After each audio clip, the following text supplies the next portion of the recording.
Ayon sa ginang na itinago namin sa pangalang Salud, umaga noong November 4, 2023, nagpaalam siya sa asawang si Nando, hindi niya tunay na pangalan, napapasok siya sa trabaho.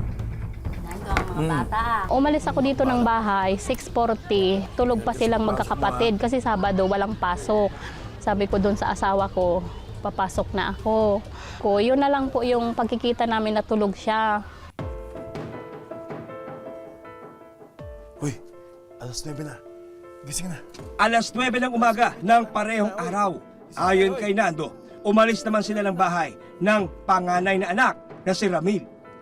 Nakapagpaalam at nag-abot pa ng pera si Nando sa anak na si Sofia. O ito. Kayo na bumili ng ulam, ha? Sige. Kasi yung pag-alis ko, tulog pa yung mga kapatid niya.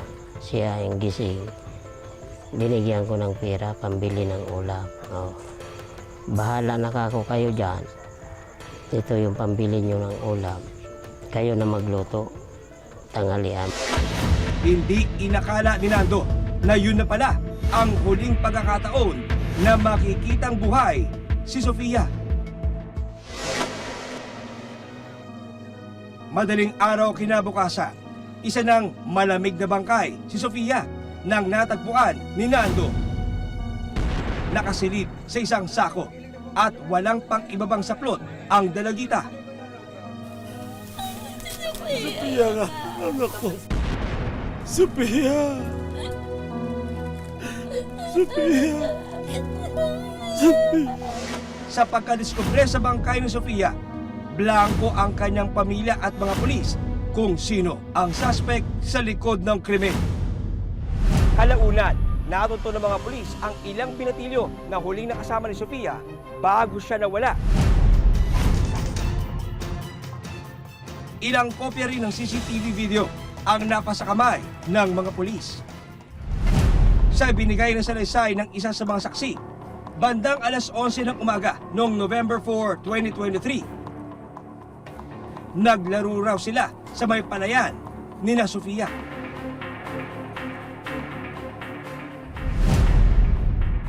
Sa CCTV video nakuha 12:04 ng tanghali noong November 4, 2023, nakunan pang bumili sa tindahan si Sofia kasama ang isa nilang kalaro. Ayon sa saksi, muling nakabalik sina Sofia sa may palayan. Makalipas ang ilang minuto nilang paglalaro, isang lalaki raw ang nag-utos kay Sofia na bumili ng sigarilyo sa tindahan. Sofia! Liga dito saglit.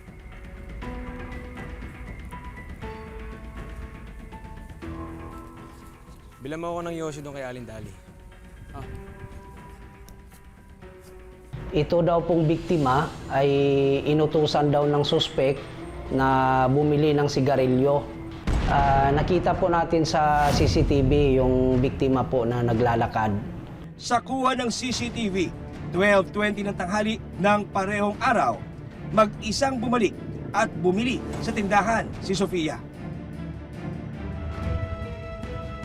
Nang makaalis ang dalagita sa tindahan, 12:22 p.m.,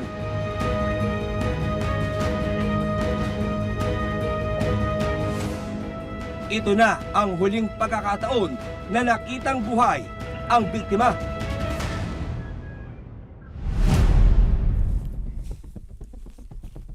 Dagdag sa naging salaysay ng kalaro ni Sofia, ilang saglit lang, sumunod ang lalaki sa direksyon ng biktima. Sofia. Salamat. Bagay na nakumpirma ng CCTV video, 12:48 ng hapon, isang lalaki ang nahagip ng CCTV camera na nanggaling sa direksyon na pinuntahan ni Sofia. Sino ang lalaki sa video?